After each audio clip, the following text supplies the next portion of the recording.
Okay, good morning, everyone. I hope you had a enjoyable Yontif. And we are now on Mitzvah Mem Hey.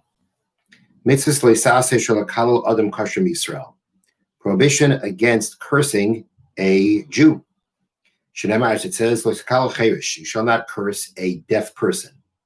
It says Shenamar Cherish, reason why the Torah spoke about cursing a deaf person, L'Rabusa. That's in order to make the stronger point. If the person's deaf, he doesn't hear you. He doesn't hear what you're saying, and it doesn't trouble him.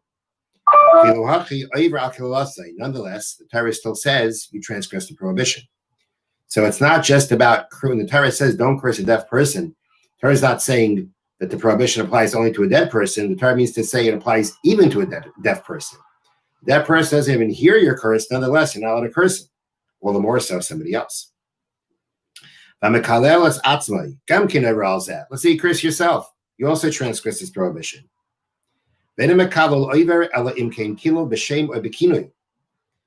only transgresses cursing if they curse using the name of God or what we call a substitute name for God, like calling him the one above. Even using any kind of wording by which Gentiles refer to God, that's like all the other substitute names. Meaning we have substitute names where we refer to Hashem as the Almighty, as the one above, HaKadosh Baruch Hu, the Holy One, blessed be He. But the word God, which is the English form of referring to Hashem, that also falls under a substitute name for Hashem that we say the prohibition applies. We're talking about the name Elokim or Adoshem. Those we call the actual names, and then we have other names that are kinuyim, substitutes, like HaKadosh Baruch Hu, the other one, blessed be He. But even using the reference to Hashem that non-Jews use, such as God, that if a person uses that to say God should curse this person, that would be transgressing this prohibition. This applies in all places, at all times, both by men and by women. If you know Yiddish, there is some common expressions of God should punish him, God should curse him.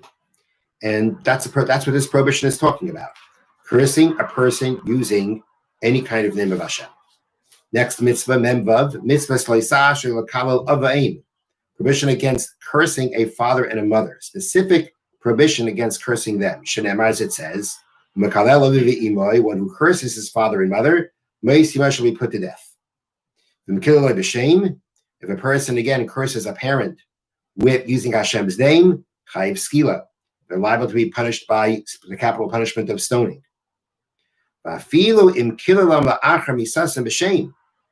this applies even if you curse them after their death using the name of Hashem. This prohibition applies.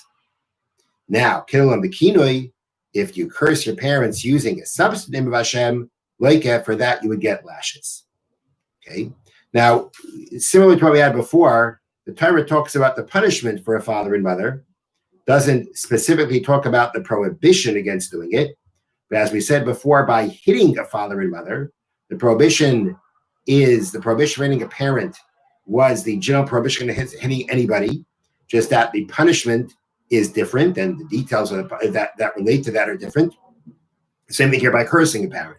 Prohibition against cursing a parent is the general prohibition against cursing anyone. But if a person were to go and curse a parent, then the ramifications of that are more severe. Next, one should not make his father take an oath that has in it a curse. Nor should a person be the agent of Bezdin to put him into excommunication. These all will fall under the category of cursing. One is forbidden to disgrace his parents. One who disgraces his parents, even just doing it in a hinting form, didn't explicitly say something degrading.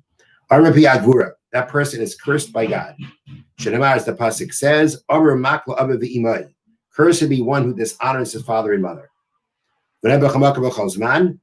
This applies in all places at all times, both by men and by women. Wish you all a great day.